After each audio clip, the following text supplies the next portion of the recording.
हाथोद TI Sangeeta Solanki और भाजपा नेता चंदू की मिलीभगत से जमीन पर अवैध कब्जा करने की कोशिश। बड़ी कलमेर थाना हाथोद में बेहद ही संगीन जमीनी मामला सामने आया है। बड़ी कलमेर निवासी केवट परिवार के मुखिया की मृत्यु के पश्चात इंदौर का चंदू नेता केवट परिवार की 1.5 बीघा जमीन को अपनी बता रहा है। पूरा मामला यह है कि जैसे ही केवट परिवार के मुखिया की मृत्यु हुई, चंदू नेता हाथोद टीआई संगीता सोलंकी को बलपूर्वक लेकर केवट परिवार के यहाँ पहुंच गया। केवट परिवार ने बताया, संगीता सोलंकी ने आते से ही बिना कुछ बोले केवट परिवार की महिलाओं पर ताबड़तोड़ डंडे से पिटाई शुरू कर दी एवं घर से बाहर निकालकर ताला लगा दिया। घर के सभी 4-5 मर्दों को बिना कारण संगीता सोलंकी बलपूर्वक जबरदस्ती गाड़ी में भर ले गई, बहुत मारा और लॉकअप में बंद कर दिया।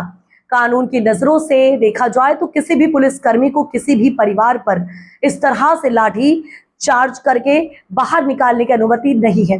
घर से बाहर सिर्फ कोर्ट के आदेश पर ही परिवार निकाला जा सकता है। ऐसे में हाथोद टीआई संगीता सोलंकी की ये रवैया कई सवाल खड़े करता है। ये परिवार, एक बेटी है इनकी, वो अपने ससुराल से आके बैठी थी अपनी माताजी के घर, और हाथोद थाने की जो टीआई हैं वो आती हैं और एकदम ताबड़तोड़ पूरे परिवार पर वार कर देती हैं डंडे से और हाथों से। तो पूरे परिवार को उन्होंने उस दिन मार मार के घायल कर दिया। परिवार का कहना है कि इस पूरे वाक़ये के पीछे चंदू नेता है कोई इंदौर का, उसका नाम आ रहा है। चंदू नेता इस जमीन पे अपना हक जमा रहा है। तो आइए जानते हैं परिवार से कि ये पूरा क्या मामला है। जी भैया बताइए। मैम आई टीआई मैम और गाड़ी से उतरी, सीधे हमको बोलने लगी आप यहाँ पे कब्जा क्यों कर रहे हो, आपके बाप का घर है क्या ये, और बोलने लगी कि आप यहाँ से जल्दी निकल जाओ।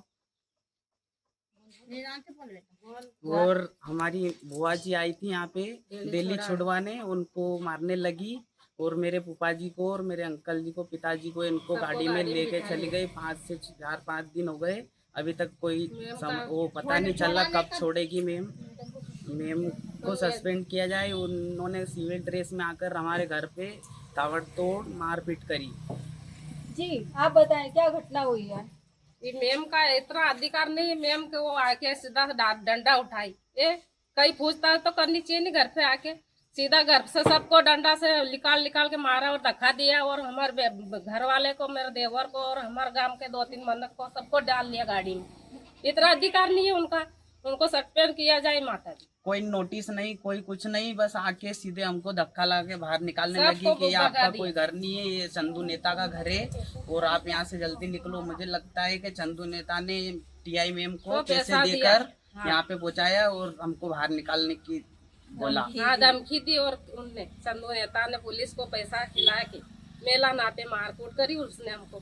तो जैसा कि सुनने में आ रहा है कि आपके पिताजी ने ये घर गिरवी रख दिया था, तो कुछ पैसों का विवाद था, तो कुछ आपके सामने कागज आए इस तरह के? कुछ भी नहीं, हमको कोई पता ही नहीं है, घर में कोई भी कागज ही नहीं है, और सामने वाले ने भी अभी तक कुछ भी नहीं किया। 25 साल हो गए, अभी मेरे दादाजी शांत हो गए, उसके बाद 1 महीने बाद वो परेशान करने लग गया कि हमारा घर है ये खाली कर दिया जाए जल्दी जल्दी। धमकी दे रहा है घर वालों को, मेरे अंकल को, इनको बोल रहा है बार बार फोन लगा के कि यहाँ से निकलो नहीं तो मैं जान से मार दूंगा। ऐसा घर भी तोड़वा दो। मुख्यमंत्री से क्या सहयोग चाहते हो? मैं चाहती है ये घर मेरा है, ये मेरी जमीन है, और मेरे बच्चे को कोई दखल नहीं दे सकता है।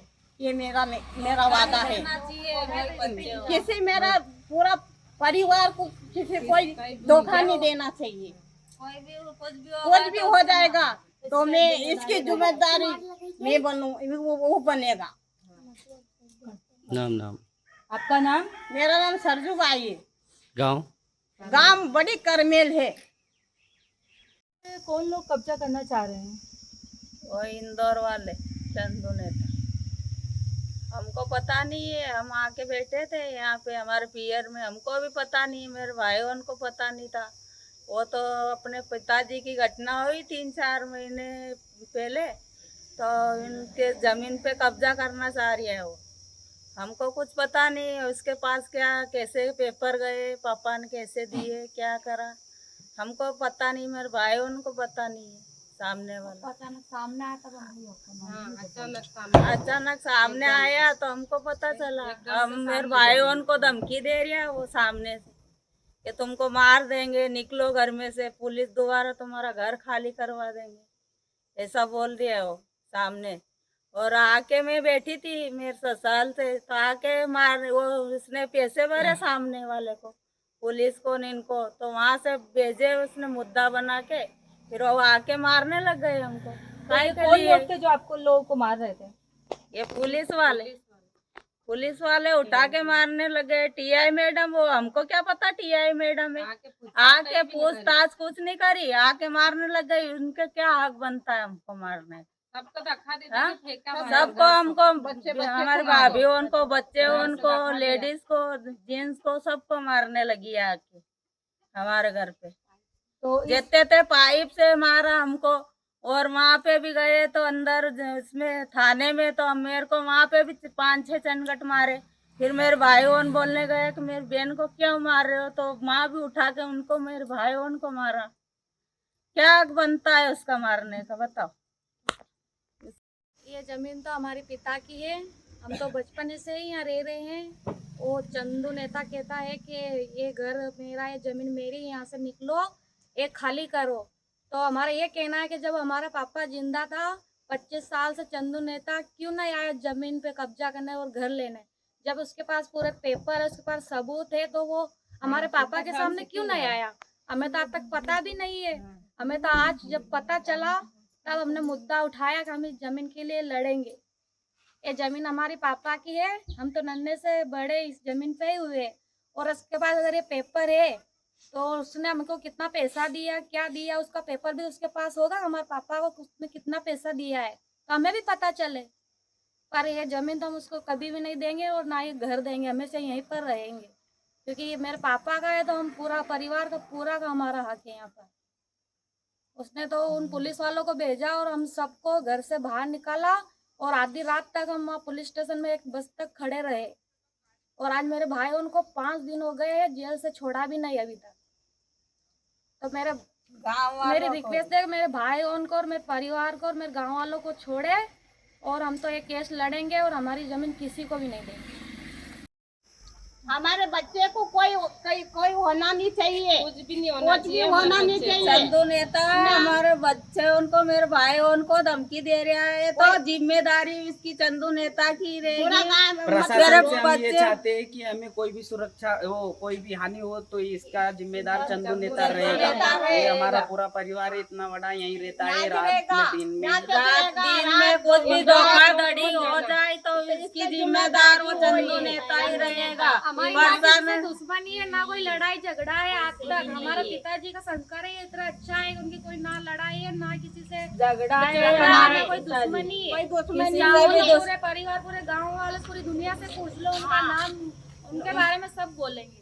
सब कहेंगे गाँव उनका का। नाम देगा गवाह गवाह देने को तैयार है। तैयार है, पूरा काम है इसका साथ। तो इसको ना हमको सहायता चाहिए, सुरक्षा चाहिए। चाहिए, सब बच्चे को हमारा कोई परिवार नहीं होना चाहिए, हमारे बच्चे के जाए, लिए। पूरी दुनिया में घूमे भी, तो अगर काल से हमारे भाई उनकर किसी को कुछ हो मुख्यमंत्री गया, से तो सहायता जिम्मेदारी चाहिए है। हमको, हमारे भाई बहन की, हमारे माता पिता की, सबकी बच्चे की हमारे परिवार के चाहिए रिक्शा। मैडम, जैसा कि जो वहाँ पे रह रहे हैं लोग, उन्होंने कहा है कि यहाँ से थाने से बल प्रयोग किया गया है, तो और वो जो ज़मीन है वो उन्हीं लोगों की है, तो इसके बारे में आपका क्या कहना है? ये कहना गलत है। हाँ। किसी ने बलपूर्वक नहीं किया। जब दोनों पक्ष आमने सामने होता है और पुलिस देख नहीं सकती है, तो पुलिस ने क्या, मैंने थोड़ा बहुत उनको डराने के लिए कि तुम यहाँ से जाओ, नहीं गए तो थोड़ा बहुत उनको पुश किया था मैंने, इसके अलावा कुछ नहीं हुआ था वहाँ पे। और रही बात, तो वो बोल रहे हैं कि उनकी ज़मीन है, तो जैसे कि फरियादी पार्टी ने 2001 से खरीदा था, तो डॉक्यूमेंट पेश किए, सब कुछ पेश किया, पर जो आरोपी गण हैं उन्होंने अभी तक कुछ भी प्रस्तुत नहीं किया।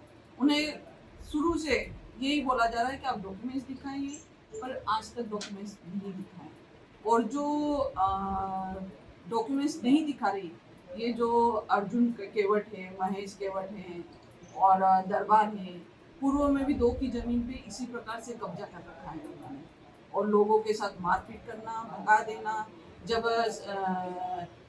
एसडीएम महोदय या तहसील महोदय भी जाते हैं तो अपने आप पे पेट्रोल छिड़क लेना, मरने की धमकी देना, इस प्रकार से कई अपराध उनके खिलाफ पंजीबद्ध हैं। आपने जिस तरह से हमें पता चला है कि 5-6 लोगों को गिरफ्तार करके थाने में बंद कर रखा है, तो वो किस जुर्म में आपने बंद किया है? मैंने आपको बताया ना, अपराध पंजीबद्ध हुआ है। और ये वही है जो मतलब लोगों को इकट्ठा कर रहे थे और इकट्ठा करके वहाँ पार्टी करना और फरियादी पार्टी को के साथ मारपीट करके वहाँ से भगा देना। तो उन फरियादी के कहने पे एफआईआर दर्ज की और उन्हें गिरफ्तार करके जेल पहुँचाया। तो वो कौन लोग थे जो इनके खिलाफ अपराध दर्ज करवा रहे थे? ये वास्तविक में जिसने किराए से लिया है, गोलू नहीं था। गोलू ने पूरे घर के ताले लगा के चाबी उनके सुपुर्द कर दी थी। ये गोलू का बड़ा भाई राजेश और जो हमेशा गुंडा तत्व रहता है, गुंडा तत्व ही कह सकते हैं, अर्जुन केवट, महेश केवट और उनके 2-3 साथी थे। मैडम, सुनने में आ रहा है कि इस पूरे प्रकरण में भाजपा नेता चंदू का नाम आ रहा है कि चंदू इस ज़मीन पर अपना कब्जा बनाने की कोशिश कर रहा है। नहीं, ये मुझे नहीं मालूम है भाजपा नेता है या कौन है। अगर हमारे पास कोई फरियाद लेके आता है तो मैं तत्काल सुनती हूँ। और इसमें तो मारपीट हुई है, यहाँ तक कि ये मुझे लग रहा हाथ पे जिस हिसाब से उसको चोट थी, उसने बोला है कि कुल्हाड़ी से वार किया था, पर उसने पकड़ लिया, मतलब चूंकि के सिर पे वार करना बताया था, पकड़ लिया तो उसको हाथ पे भी काफ़ी गंभीर चोट थी। तो इसलिए इसमें पॉलिटिक्स तो मैं नहीं कह सकती। ओके मैम, जैसे कि वो फरियादी महिला है भागवती बाई, उसने बताया, मतलब वीडियो में है कि आपने उसको थाने पे भी चांटे वगैरह लगाए हैं, तो आपने मतलब उस महिला को थाने पे क्यों मारा? ये कहना गलत है, मैं क्यों मारूंगी उसको? वो खुद ही वो एक्सेप्ट करे कि मैंने गाली दी। हाँ, गाली दी, पर मारपीट करने का अधिकार हमको नहीं है और हमने नहीं मारा। वो झूठ बोल रही है। आपका परिचय? तो यही सुनीता सोलंकी, हमारा